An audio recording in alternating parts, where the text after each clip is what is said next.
अगर कहीं देखने को मिलती है तो इसी दो परिवारों के बीच उस केमिस्ट्री को पूरे देश ने और हम सब ने देखा है।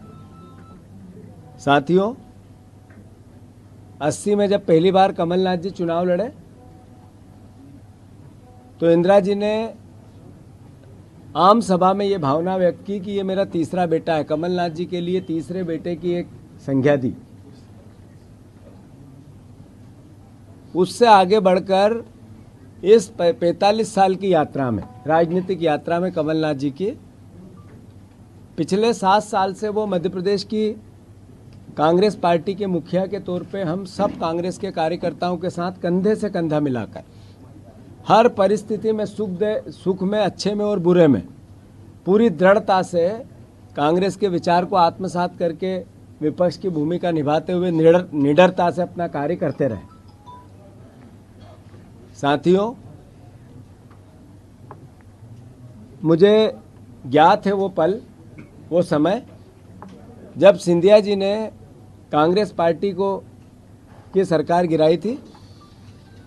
तब भी कांग्रेस का एक एक कार्यकर्ता कमलनाथ जी के विचार और उनके नेतृत्व के नीचे खड़ा था।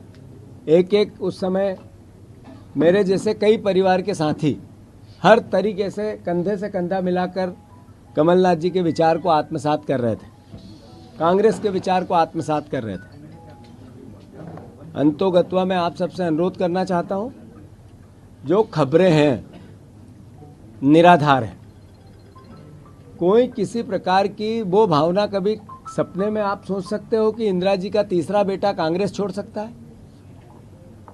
कभी सपने में भी ये विचार आ सकता है कि अभी 2 महीने पहले जिनके नेतृत्व में हमने चुनाव लड़ाए कि कांग्रेस का कार्यकर्ता अपनी जान अड़ाकर उनको मुख्यमंत्री बनाने के लिए अपना सब कुछ निछावर करता रहा, क्या उनको छोड़ने की बात कमलनाथ जी कर सकते हैं?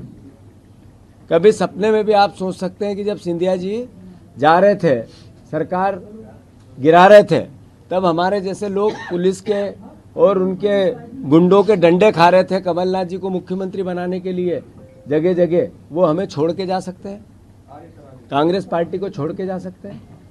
मैं फिर से,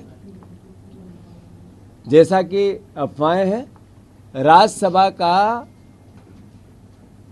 चुनाव में अशोक सिंह जी का नाम कांग्रेस पार्टी में आदरणीय कमलनाथ जी ने प्रस्तावित किया था और उसी के आधार पर हम सब विधायकों ने भी किया था, हमारे पूरे नेतृत्व ने एक साथ मिलकर किया था और सर्वसम्मति से अशोक सिंह जी को राज्यसभा भेजा गया।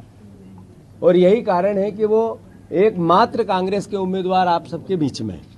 तो मैं फिर से, ये खबरें निराधार हैं और मैं मानता हूँ कांग्रेस का एक एक कार्यकर्ता जो विपक्ष की भूमिका हमें निभाने को लेकर जनता का जनादेश मिला है, उसमें दृढ़ता से लगे हैं, लगेंगे बहुत जल्दी।